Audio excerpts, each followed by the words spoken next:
आचार्य जी एवं मेरे प्रिय शिक्षकगण और मेरे प्रिय साथियों, आप सभी को मेरा सुप्रभात। मेरा नाम शिवा है, मैं कक्षा 7वीं का छात्र हूँ। आज मैं आपको एक ऐसे महान व्यक्ति के बारे में बताने जा रहा हूँ जिनकी कविताएं, गीत और विचार न केवल भारत बल्कि पूरी दुनिया को प्रेरित करते हैं। वे हैं रविन्द्रनाथ टैगोर। रविन्द्रनाथ टैगोर जी का जन्म 1861 को कोलकाता में हुआ था। वे एक संगीत प्रेमी, कवि, लेखक, चित्रकार और दार्शनिक थे।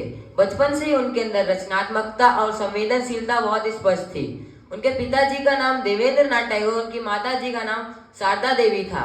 वे अपने परिवार के 13वें बच्चे थे। छोटी सी उम्र में उन्होंने कविताएं और गीत लिखना शुरू कर दिया था। उनकी सोच थी कि सच्ची शिक्षा का उद्देश्य केवल ज्ञान देना ही नहीं बल्कि मनुष्य को मानव बनाना है। उनके विचार हमें सिखाते हैं कि साहित्य और कला से भरी दुनिया को सुंदर और मानवतावादी बनाया जा सकता है। बचपन से ही वह रचनात्मकता और संवेदनशीलता बहुत ही स्पष्ट थी। उन्हें अपने स्कूल की बंद दीवार अच्छी लगती थी।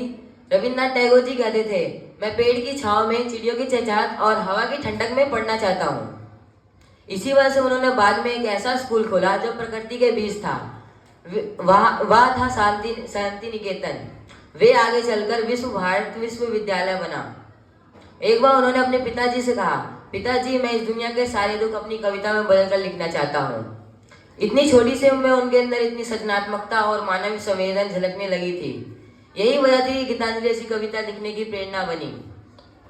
टैगोर जी की कविता गीतांजलि इतना अद्भुत था कि उसे पढ़ने के बाद उन्हें 1913 में साहित्य का नोबेल पुरस्कार मिला था। यह उपलब्धि उन्हें पहला एशियाई पुरस्कार विजेता बनाती है। जब पुरस्कार की घोषणा हो रही थी तो उन्होंने अपने भारत और उसकी संस्कृति को सफलता माना। सबसे गर्व की बात है कि उन्होंने हमारे भारत का राष्ट्रगान जनगण मन भी लिखा है। सिर्फ इतना ही नहीं, उन्होंने बांग्लादेश का राष्ट्रगान हमारे सोनार बांग्ला भी उन्होंने लिखा है। वो पहले ऐसे कवि थे जिन्होंने 2 देशों के राष्ट्रगीत लिखे थे। एक बार उनके स्कूल में एक बच्चे ने कुछ तोड़ दिया था तो सारे बच्चे उन्हें डराने लगे। तभी रविन्द्रनाथ टैगोर जी ने कहा, गलती इंसान से होती है, उसे सजा नहीं समझना चाहिए। इसी वजह से सभी शिक्षक उन्हें शिक्षक नहीं गुरुदेव कहने लगे। इसीलिए गांधी जी ने उन्हें गुरुदेव का पद दिया। गुरुदेव मतलब आदरणीय शिक्षक।